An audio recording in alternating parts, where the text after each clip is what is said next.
లకు వలసల టెన్షన్ పట్టుకుంది. ఉమ్మడి జిల్లాలోని 12 నియోజకవర్గాల్లో దాదాపు బీఆర్ఎస్ ఖాళీ అయింది. ముఖ్యంగా మున్సిపాలిటీ పాలక వర్గాలన్నీ కాంగ్రెస్ ఖాతాలో చేరిపోయాయి. మండల, జిల్లా స్థాయిలో స్థానిక సంస్థల ప్రజాప్రతినిధులు సైతం కాంగ్రెస్ పార్టీలో చేరడంతో బీఆర్ఎస్ కేడర్ అయోమయంలో పడింది. ఈ ఎఫెక్ట్ పార్లమెంట్ ఎన్నికలపైనే కాకుండా వచ్చే స్థానిక సంస్థల ఎన్నికల మీద కూడా ప్రభావం చూపుతుందేమోనని గులాబీ నేతలు ఆందోళన చెందుతున్నారు. ఉమ్మడి నల్లగొండ జిల్లాలో బీఆర్ఎస్ పార్టీకి వలసల టెన్షన్ పట్టుకుంది. ఉమ్మడి జిల్లాలోని 12 నియోజకవర్గాల్లో దాదాపు బీఆర్ఎస్ ఖాళీ అయింది. ముఖ్యంగా మున్సిపాలిటీ పాలక వర్గాలన్నీ కాంగ్రెస్ ఖాతాలో చేరిపోయాయి. మండల, జిల్లా స్థాయిలో స్థానిక సంస్థల ప్రజాప్రతినిధులు సైతం కాంగ్రెస్ పార్టీలో చేరడంతో బీఆర్ఎస్ కేడర్ అయోమయంలో పడింది. ఈ ఎఫెక్ట్ పార్లమెంట్ ఎన్నికలపైనే కాకుండా వచ్చే స్థానిక సంస్థల ఎన్నికల మీద కూడా ప్రభావం చూపుతుందేమోనని గులాబీ నేతలు ఆందోళన చెందుతున్నారు. ఇప్పుడు ఉమ్మడి నల్గొండ జిల్లాలో పార్లమెంటు ఎన్నికలు బీఆర్ఎస్ కు అగ్ని పరీక్షగా మారాయి. ఏకంగా మాజీ సీఎం కేసీఆర్ రంగంలోకి దిగారు. కానీ క్షేత్రస్థాయిలో వలసలు బీఆర్ఎస్ కు పెద్ద సవాల్గా మారాయి. కాంగ్రెస్ ప్రభుత్వానికి వ్యతిరేకంగా ఇంటింటికి తిరిగి ప్రచారం చేయాలని బీఆర్ఎస్ హైకమాండ్ ఆదేశించింది. నియోజకవర్గ మీటింగ్లు ముగియడంతో ఇప్పుడు ఇంటింటి ప్రచారం మీద ఫోకస్ పెట్టారు. నల్గొండ ఎంపీ సెగ్మెంట్ పరిధిలోని 7 నియోజకవర్గాల్లో సూర్యాపేట మినహా అన్ని మున్సిపాలిటీలు కాంగ్రెస్ ఖాతాలో చేరాయి. ఎంపీపీలు, జెడ్పీటీసీలు, మాజీ సర్పంచ్లతో పాటు బడా చోటా లీడర్లందరూ గంపగుత్తుగా కాంగ్రెస్ గూటికి చేరుతున్నారు. దీంతో బీఆర్ఎస్ కు ఎన్నికల ప్రచారానికి నేతలు కరువైన పరిస్థితి నెలకొంది. నల్గొండ, భువనగిరి బీజేపీ ఎంపీ అభ్యర్థులు సానంపూడి సైదిరెడ్డి, బోరా నరసయ్య గౌడ్ ఇద్దరు బీఆర్ఎస్ నుంచి బీజేపీలో చేరిన వారే. భువనగిరి పార్లమెంటు నియోజకవర్గంలో నకిరేకల్ మున్సిపాలిటీ మినహా బీఆర్ఎస్ ఖాళీ అయింది.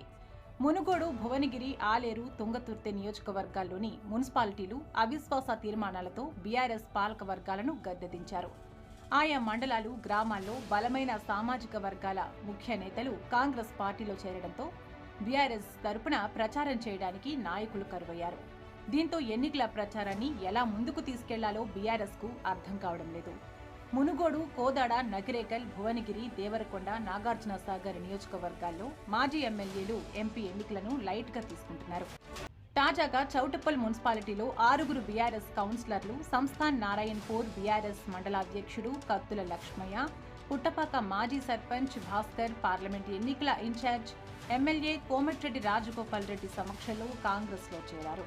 దీంతో మునుగోడు నియోజకవర్గాల్లో బీఆర్ఎస్ ఖాళీ అయింది.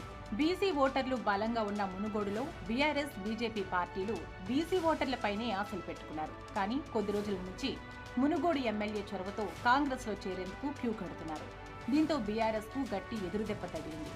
కాంగ్రెస్ భువనగిరి ఎంపీ అభ్యర్థి గెలుపును ప్రతిష్టాత్మకంగా తీసుకున్న కోమటిరెడ్డి రాజగోపాల్ రెడ్డి రోడ్ షోలు, ర్యాలీలు నిర్వహిస్తూ చేరికలపై ఫోకస్ పెట్టారు. చివరకు పార్టీలో ఎంతమంది ఉంటారో బీఆర్ఎస్ నాయకులకు అంతు చిక్కడం లేదు. ఉమ్మడి నల్గొండ జిల్లాలో ఒకవైపు గ్రామ, మండల, పట్టణ స్థాయిలో కాంగ్రెస్ మరింత బలపడుతుండగా మరోవైపు బీఆర్ఎస్ లో చేరిన వారంతా తిరిగి సొంత గూటికి వస్తుండటంతో కొత్త చిక్కులు వచ్చి పడుతున్నాయి. పలుచోట్ల చేరికలను అడ్డుకునేందుకు బీఆర్ఎస్ చేస్తున్న ప్రయత్నాలు విఫలమవుతున్నాయి. ఆయా నియోజకవర్గాల్లో వివిధ సామాజిక వర్గాల ఓటర్లను ప్రభావితం చేయగలిగే ప్రజాప్రతినిధులు గంపగుత్తుగా కాంగ్రెస్ పార్టీలో చేరుతున్నారు.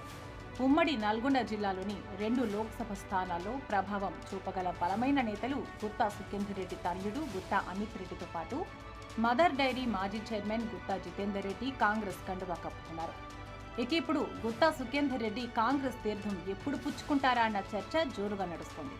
ఇది బీఆర్ఎస్ పార్టీకి ఇబ్బంది కలిగించే పరిణామమే.